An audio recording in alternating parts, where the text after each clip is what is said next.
The sunset was particularly enchanting that evening of Susan and Aidan's wedding. The guests were amazed by the perfect setting: a beach with golden sand, a calm sea, and a sky painted in orange and pink hues. The couple, both 24 years old, had decided to hold the ceremony on the beach at sunset, with the heavens as a witness to their intense passion. Susan and Aidan had met 3 years ago during a trip to the mountains. Since then, their love had grown deeply and solidly. Aidan, with his kind and protective nature, had conquered the heart of Susan, a young woman full of life and dreams. However, not everyone shared the same joy for this union. Barbara, Aidan's mother, did not hold much affection for Susan, and had always shown a cold distance towards her. Jorge, Aidan's father, unlike his wife, had a great appreciation for Susan and was convinced that she would be an excellent partner for his son. The ceremony went off without a hitch. Susan, radiant in her white dress, and Aidan, elegant in his black suit, exchanged vows under the applause of those present. Dorothy, Susan's aunt and only close relative left, watched with tears of happiness in her eyes. Since the death of her parents in a car accident, Susan had found in Dorothy a maternal figure and unconditional support. After the ceremony, as the guests made their way to the tent decorated with lights and flowers, Aidan approached Susan with a knowing smile. "I have a surprise for you," he whispered in her ear. "Meet me at the furthest point on the beach in 10 minutes. I need to prepare everything first." Susan, intrigued and excited, agreed. The minutes passed slowly as Susan waited for the moment to reunite with her husband. Finally, she walked alone towards the meeting point, feeling a mix of anticipation and curiosity. As she got closer, she noticed something strange. Aidan was sitting on the sand, leaning against a rock, the waves gently lapping behind him. At first, she thought it was a joke, one of the many that Aidan used to play. However, as she got closer, a growing feeling of anguish washed over her. Aidan didn't move. His posture was too rigid. "Aidan!" Susan called, her voice trembling. There was no answer. She ran towards him, her heart pounding. Upon reaching his side, the scene she found left her paralyzed. Aidan was unconscious, with a deathly pallor on his face. "Aidan, wake up!" Susan shouted, shaking him frantically. But she got no response. Despair seized her as she realized her husband was dead. Tears began to stream down her face, mingling with her bridal makeup. In a state of panic, Susan got up and ran back to the tent, her wedding dress stained with sand and torn. As she reached the entrance of the tent, all eyes turned to her. She tried to speak, to explain what had happened, but her voice broke.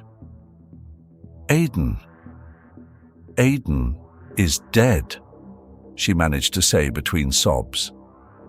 Barbara, upon hearing those words, felt her legs weaken. In a brusque gesture, she pushed Susan, who fell to the sand. "It can't be!" Barbara exclaimed, running towards the place Susan had pointed. Jorge, Dorothy, and some curious onlookers followed. Upon arriving there, they found the scene that Susan had discovered minutes before. Aidan was dead, leaning against the rock. Barbara crouched down and touched her son's cold face, and she soon realized that he was no longer there. Distraught, Barbara shook him frantically, trying to revive him, but her efforts were in vain. As she tried to revive her son, she noticed a small dagger embedded in his heart, which transformed her sadness into immeasurable anger. She pulled the dagger from Aidan's heart with tears in her eyes and, determined, walked towards Susan, who was approaching the tragic scene again. Barbara was convinced that Susan was responsible for her son's death, believing that she wanted to keep Aidan's assets now that she was his legal wife. When Jorge saw the blood-stained dagger in his wife's hands and understood her intentions, he ran to stop her.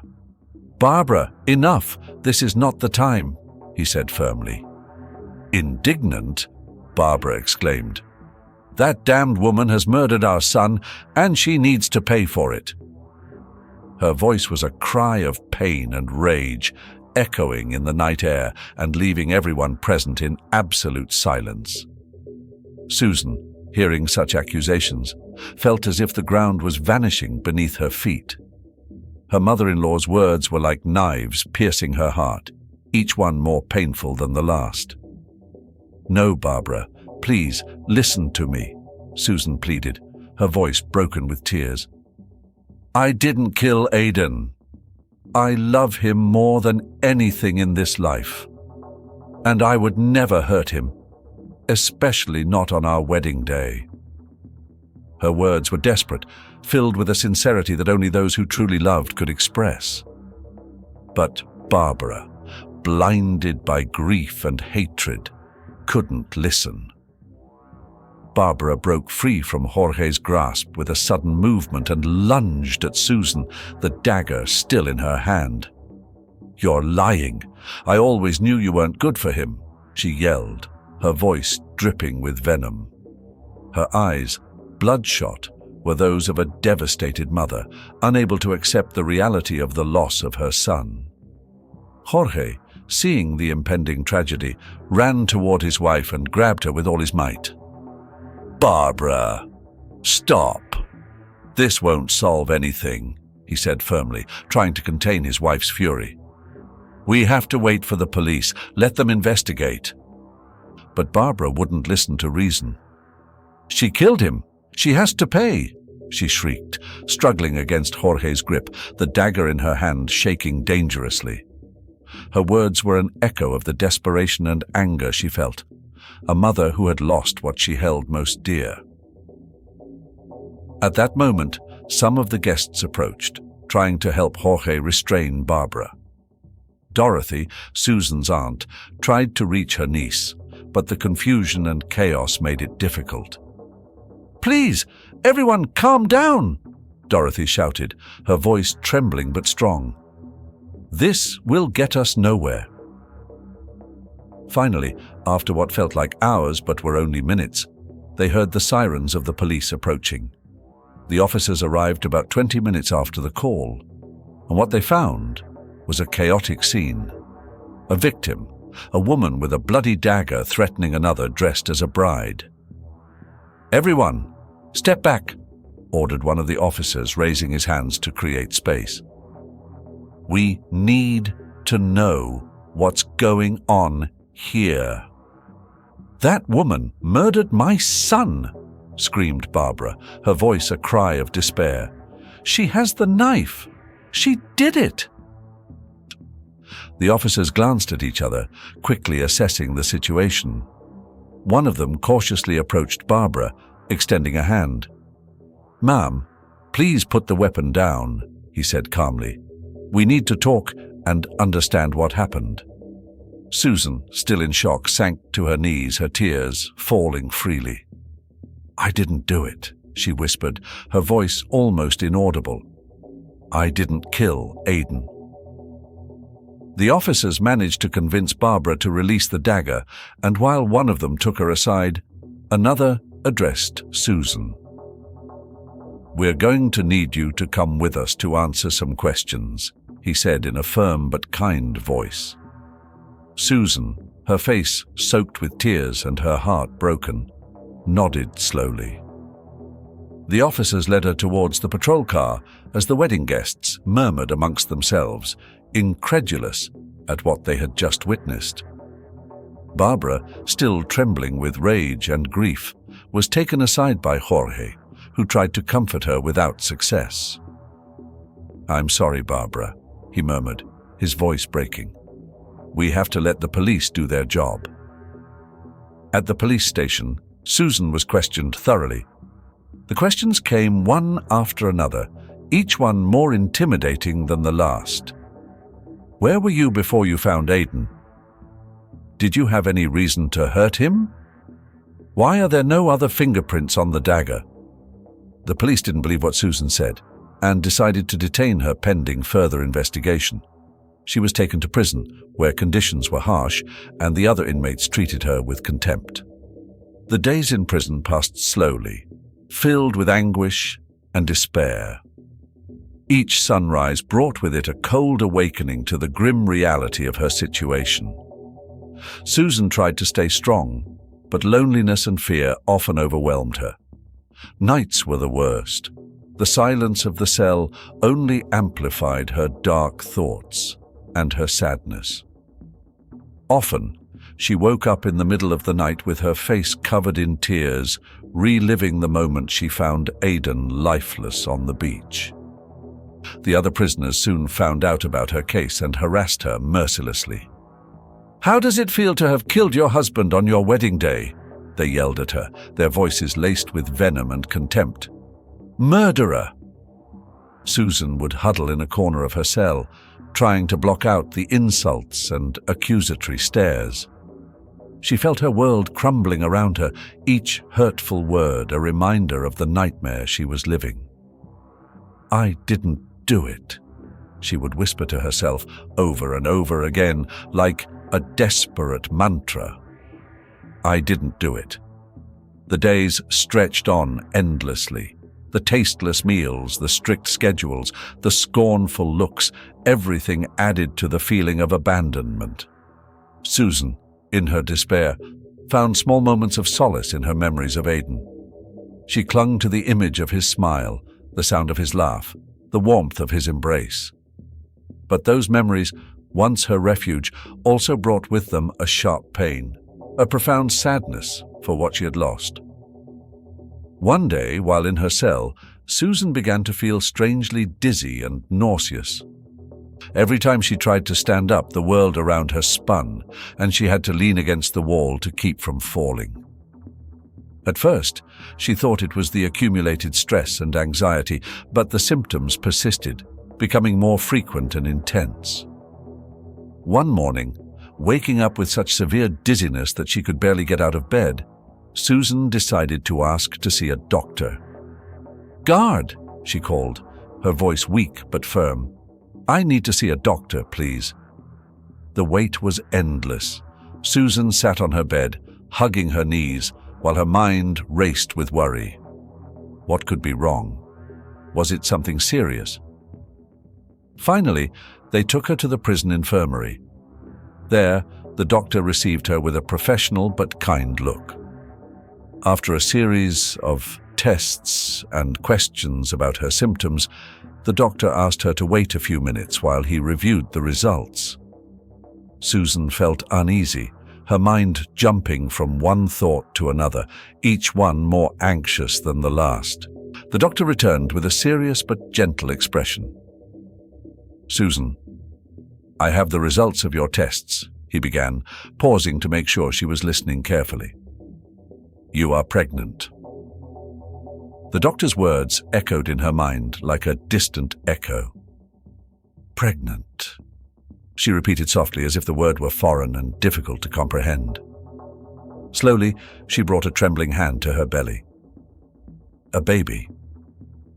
The doctor nodded. "Yes, Susan. You must take good care of yourself, both for you and for the baby. This means you will need a proper diet, rest, and, above all, to stay as calm as possible under these circumstances." The news was overwhelming, a mix of surprise, joy, and fear intertwined within her. Susan felt caught between disbelief and the reality that was unfolding before her. "Aidan, we're going to have a child," she murmured, tears starting to well up in her eyes. The image of Aidan appeared in her mind, his warm smile and his eyes full of love. The sadness of his loss was now mixed with a new hope. That night, back in her cell, Susan lay in her bed, her hand resting on her belly.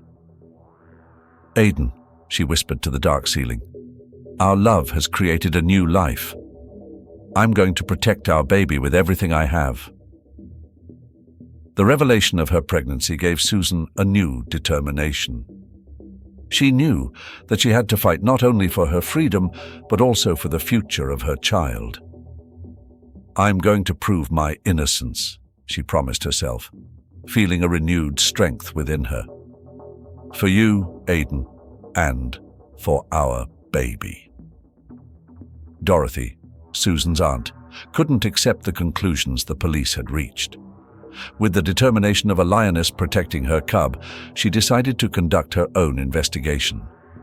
She knew that if she didn't act quickly, her niece's life and her grandchild's future would be in grave danger. Dorothy's first stop was the beach where the tragedy had occurred. She wanted to talk to everyone who had attended the wedding, hoping someone had seen something the police had overlooked. One by one, she questioned the guests, but most had nothing new to add. Some were too drunk to remember details. Others simply weren't paying attention to their surroundings amid the celebration. One night, while reviewing her notes and analyzing every conversation, Dorothy received an unexpected call. On the other end of the line, a trembling voice introduced itself. "Dorothy, it's Charlotte. I was at Susan and Aiden's wedding. I think I have information that might help you." Dorothy felt a glimmer of hope. "Charlotte, what do you know?" Every detail could be crucial. Charlotte took a deep breath before continuing. "I saw someone leave the wedding tent and follow Aiden towards the beach shortly before he was found dead. It wasn't Susan. It was a man, but I couldn't see his face clearly. It seemed strange to me at the time, but I didn't think much of it until I learned what had happened." "Can we meet to talk more in depth?" Dorothy asked, trying to remain calm. "I need every detail you can remember." Charlotte agreed, and they arranged to meet at a cafe the next day. Dorothy spent the night awake, hoping this new testimony would be the first step towards the truth. The next day, Dorothy arrived at the cafe 30 minutes early, her anxiety palpable. She looked around, searching for Charlotte among the customers. Finally, she saw her enter, her face pale and her expression nervous. "Thank you for coming, Charlotte," Dorothy said as they sat down. "Tell me everything you remember." Charlotte leaned forward, lowering her voice. "I saw that man follow Aiden, and after a few minutes, I saw him come back alone, walking quickly and looking around as if to make sure no one was watching him. He was wearing a white shirt, and I think there was something dark on the sleeve. Maybe blood." Dorothy felt a chill run down her spine. "Could you recognize him if you saw him again?" Charlotte nodded hesitantly. "Maybe. I'm not sure. But there's something else. Just before I left, I saw that man talking to a group of people in the corner of the tent. I can't be sure, but I think one of them was Jorge." Dorothy froze. The possibility of Jorge being involved in his son's death was terrifying, but she had to continue the investigation. "Charlotte, this is very important. Thank you for telling me. Stay safe and in touch." The meeting with Charlotte left Dorothy with more questions than answers. However, she now had a new lead to follow. The following day, Dorothy tried to contact Charlotte again, but there was no answer. Worried, she decided to go to her house. When she arrived, she saw a crowd and several police cars. Her heart sank as she saw Charlotte's body being carried away on a stretcher, covered by a white sheet. Dorothy approached one of the officers. "What happened here?" she asked, trying to control her voice. "I'm sorry, Ma'am. We can't give out any details at the moment." "It appears to be a homicide," replied the officer, noticing the distress on her face. Dorothy felt the world crumbling around her. Could it be that Aiden's killer had also murdered Charlotte to silence her? She remembered what Charlotte had told her and decided she had to talk to the detective in charge of the case. At the police station, the detective in charge, Benjamin, received her with a mixture of curiosity and skepticism. "How can I help you, ma'am?" Dorothy told him everything that Charlotte had revealed and her suspicions about Jorge. Benjamin listened intently, taking notes. "This changes things," he finally said. "If what you say is true, there could be a connection between both murders." Dorothy nodded, feeling a mixture of relief and fear. "We need to investigate further. There must be something we've overlooked." Benjamin promised to review the evidence again and interview more witnesses. Meanwhile, Dorothy decided to look for more information about Jorge on her own. She knew she was putting her life at risk, but she couldn't stand idly by while Susan's life and her future grandchild's hung by a thread. Barbara, still consumed by grief and confusion after the death of her son Aidan, decided to follow a hunch she couldn't ignore. She had found a small key among Aidan's belongings, a key she didn't recognize. Curiosity and desperation led her to seek answers in the most unexpected place: Susan's cell. "I need to talk to you," Barbara said, her voice firm but trembling as she stood before Susan in the prison visiting room. Susan, her eyes tired but hopeful, looked up. "What do you want, Barbara?" asked Susan, not hiding her distrust. "I found this," Barbara replied, showing the small metal key. "I think Aidan left it for you. I don't know what it's for, but I have a feeling you might." Susan looked at the key carefully. A spark of recognition flickered in her eyes. "That key. Aidan told me about a safe he had in our apartment, but he never told me what was inside. He only mentioned that it was important." "We need to find out what's in there," Barbara said, her tone softer now but determined. "Maybe there's something that will help us understand what happened to Aidan." Susan nodded. "Okay, but I can't go with you. You'll need Dorothy's help. She'll know how to get into the apartment without any problems." Barbara hesitated for a moment, then nodded. "I'll do it. I'll do whatever it takes to find out the truth." That same evening, Barbara went looking for Dorothy. She found her at home, surrounded by papers and notes from her own investigation. "Dorothy, I need your help," Barbara said, entering without waiting for an invitation. Dorothy looked up, surprised by the visit. "What's going on, Barbara?" "I found this key among Aidan's things," Barbara explained, showing her the key. "Susan thinks it opens a safe in their apartment. We need to know what's inside." Dorothy frowned, then nodded. "All right. Let's go right now." They arrived at Aidan's apartment at dusk. The atmosphere was tense, every corner of the place evoking painful memories of the life Susan and Aidan had shared.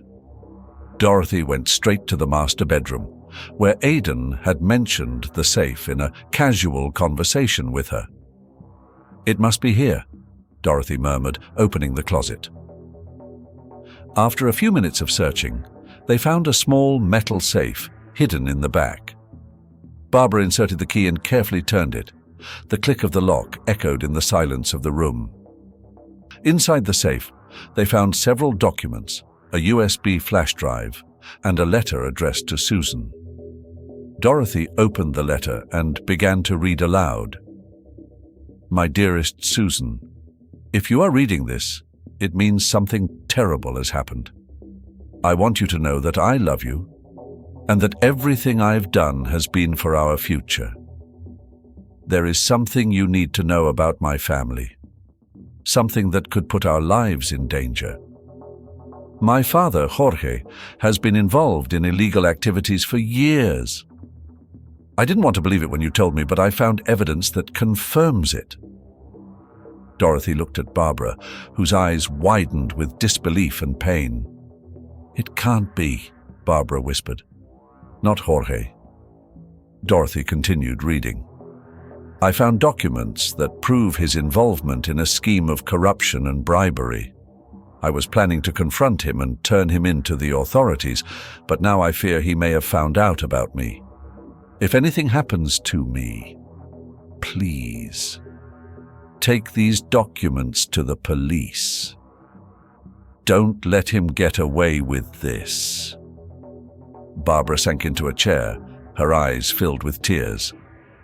"I can't believe it. Jorge," she murmured, trying to absorb her son's words. Dorothy, keeping her composure, examined the documents. "This is very serious, Barbara. We have to take this to Benjamin immediately." Barbara nodded slowly, still in shock. Yes, you're right. We can't let this go unresolved." That same evening, Dorothy and Barbara went to the police station with the safe and its contents. Benjamin received them with an expression of surprise and concern. "What is all this?" he asked, eyeing the documents and the flash drive. "Evidence," Dorothy said firmly. "Evidence that implicates Jorge and others in a corruption ring. Aiden knew his life was in danger and left this to protect Susan and find the truth." Benjamin began to review the material, his face growing increasingly serious. "This changes everything. I need time to analyze all this information, but it seems we're dealing with something very big." Barbara, with a mix of grief and determination, added, "I just want justice for my son. If Jorge is involved, he must pay for it." Benjamin nodded, getting to his feet. "I'll do everything I can to make sure that happens. Thank you for bringing this to me. I'll keep you informed." Back at the prison, Susan received a visit from Dorothy and Barbara. "We found something, Susan," Dorothy said, holding her niece's hands through the bars. "Aiden left evidence of a corruption ring that implicates Jorge. Benjamin is going over everything right now." Susan felt a wave of relief and hope wash over her. "Thank you, Dorothy. Thank you, Barbara. I don't know what I would do without you." Barbara, with a softer look than ever before, replied, "We'll do everything we can to clear your name and find the real culprit, for Aiden and for your child." Susan nodded, feeling a flicker of hope for the first time in a long time. The battle was far from over, but at least now they had a clear direction and concrete evidence. With the help of Dorothy, Barbara, and Benjamin, she believed that the truth would finally come to light and that justice would be served. Dorothy, now more determined than ever, met with Benjamin to discuss the new findings. "Detective, we have to keep investigating, not just for Susan, but for Aiden's memory and the justice he deserves." Benjamin nodded in agreement. "I agree. Let's start by thoroughly analyzing these documents and seeing what else we can find out about Jorge." The following days were a whirlwind of activity. Benjamin and his team began to examine the documents found in Aiden's safe. They uncovered a complex network of corruption and bribery dating back several years. The names of multiple officials and businessmen appeared in the records, but the most shocking thing was finding Jorge's name in several suspicious transactions. Dorothy didn't sit idly by. She decided to investigate on her own, seeking testimonies from Jorge's former co-workers and any other lead that could help build a solid case. Meanwhile, Benjamin interviewed witnesses and reviewed Jorge's background. "Dorothy," Benjamin said one day as they reviewed the evidence in his office, "I've found something interesting. Jorge was involved in several construction projects where there were reports of irregularities. Plus, there's a pattern of payments to his name that coincide with key dates in Aiden's investigations." Dorothy frowned. "So, does this mean that Jorge could have been funding his lifestyle with illicit money all this time?" "It's very likely," replied Benjamin, but we need more compelling evidence. I want to talk to some of Jorge's associates. Maybe one of them is willing to cooperate in exchange for a reduced sentence. After weeks of hard work, Benjamin and Dorothy gathered enough evidence to confront Jorge. They went to his residence with an arrest warrant. Jorge greeted them at the door, his look of surprise quickly turning into a defiant sneer. "What do you want?" Jorge growled. Benjamin took out the arrest warrant and showed it to him. "Jorge, you are under arrest for corruption, bribery, and your involvement in the murder of Aiden. We have enough evidence to bring you to justice." Jorge tried to remain calm, but his nervousness was evident. "You have nothing on me," he said with a menacing tone. Dorothy stepped forward. "Aiden found proof of your crimes and you killed him to silence him. But you made a mistake. You left too many clues. Now you'll pay for what you've done." The officers handcuffed Jorge as he continued to protest. "This isn't over," he shouted. "I'm going to prove my innocence." But Benjamin and Dorothy knew that the truth had finally come to light. Jorge would be brought to justice, and Susan would have a chance to clear her name and live in peace. With Jorge in custody, things began to change. Barbara, devastated by her husband's betrayal and the loss of her son, sought out Susan in prison. When the two women met, there was a moment of silence, thick with emotion. "Susan," Barbara began, her voice breaking, "I have been unfair to you. All this time I blamed you for something you didn't do. Aiden loved you, and I know now that you loved him just as much. Please, forgive me." Susan, tears welling up in her eyes, nodded. "I forgive you too, Barbara. We have both suffered so much, but I believe we can find a way to move forward. For Aiden and for the baby." Barbara embraced Susan, and for the first time in a long time, both of them felt a spark of hope. They knew that the road to reconciliation wouldn't be easy, but they were willing to try. The morning sun filtered through the courtroom windows, illuminating the room with a dim yet promising glow. The atmosphere was tense as those present awaited the start of the trial against Jorge. Barbara and Susan sat together, their hands intertwined in a gesture of mutual support. Dorothy was beside them, her presence unwavering. Jorge was led to the stand, his defiant expression barely masking the fear in his eyes. Benjamin and Susan's lawyer were ready to present their case, and they knew they had a mountain of evidence to secure a conviction. The judge entered the room, and everyone stood. "Court is now in session," he announced. "In the case of the state versus Jorge, let us proceed with the presentation of evidence."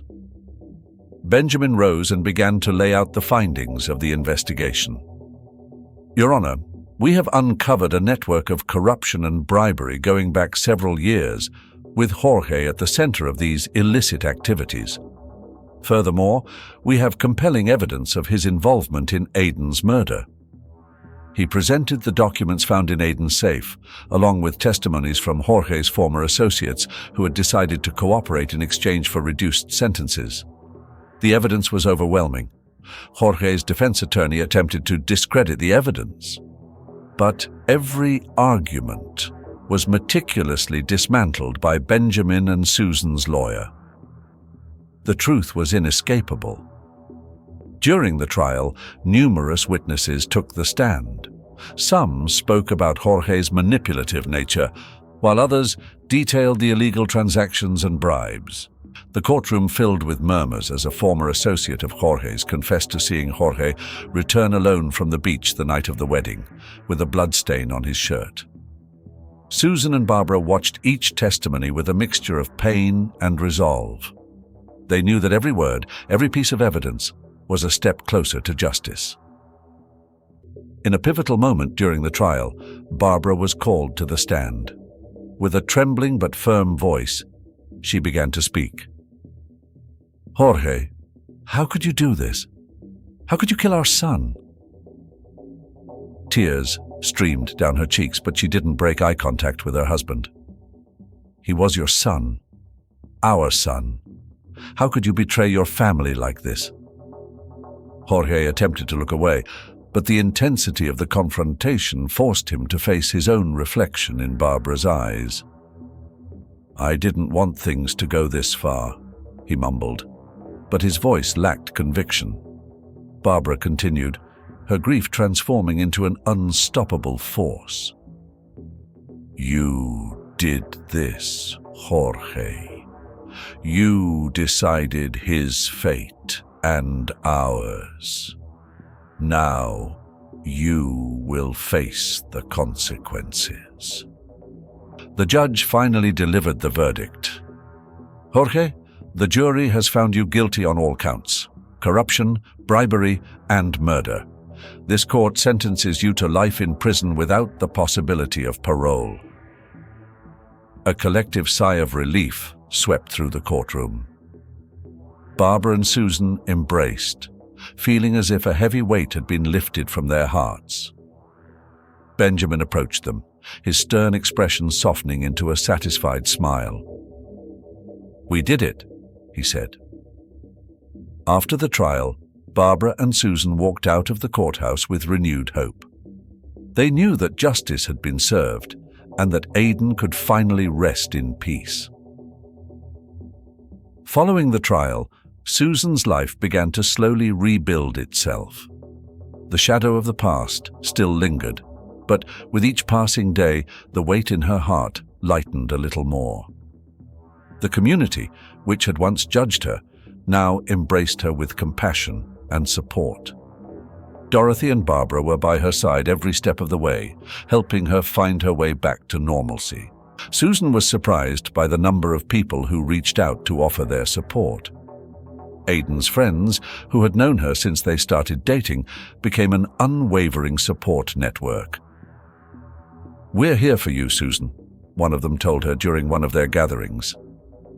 "Aiden was our friend, and we will always consider you part of our family." Barbara, for her part, began to show a side of herself that Susan had never seen before. "I want to help you through this," she said one day while they were having tea in Dorothy's living room. "Aiden loved you, and I want to love you like a daughter too." Susan felt a wave of emotion wash over her. "Thank you, Barbara. I don't know what I would do without you and Dorothy." Months later, Susan gave birth to a beautiful baby boy, whom she named Liam. Liam's birth brought indescribable joy to her life, a ray of light amidst the darkness she had endured. Dorothy and Barbara were present at the hospital, their faces filled with tears of happiness. "He's perfect," Barbara murmured, gazing at the little one with adoration. "Aiden would be so proud." Susan, exhausted but radiant, smiled. "I know. And I promise I'll do everything I can to make sure Liam grows up knowing how much his father loved him." Susan and Barbara decided to raise Liam together, forming an even stronger bond as they navigated the joys and challenges of motherhood. Barbara became a devoted grandmother. Her grief transformed into love and dedication towards her grandson. One afternoon, as they watched Liam sleeping, Barbara took Susan's hand. "Thank you for letting me be a part of his life," she said softly. "He's a blessing." Susan squeezed her hand. "Thank you, Barbara. I don't know what I would do without your support. Together, we are rebuilding a family." Determined to honor Aiden's memory, Susan decided to use part of his inheritance to do charity work. She started funding projects that helped struggling families, offered scholarships to students in need, and supported women's shelters. Aiden always wanted to help others, Susan explained at a meeting with the beneficiaries of her projects. "And this is my way of keeping his spirit alive." The charity work not only gave Susan a renewed sense of purpose, but also helped her heal. Seeing the positive impact she was having on the lives of others brought her deep satisfaction and a sense of connection to Aidan. Over time, Susan began to find joy again. Liam's laughter filled her home, and the moments she shared with Dorothy and Barbara became priceless treasures. She began to realize that, despite the tragedy, she had found a new family and a new reason to live. The future for Susan, Liam, and Barbara looked bright. The shadow of the past was slowly fading, replaced by a light of hope and love. Susan knew she would always carry Aidan in her heart, and that he would remain a fundamental part of her life through Liam.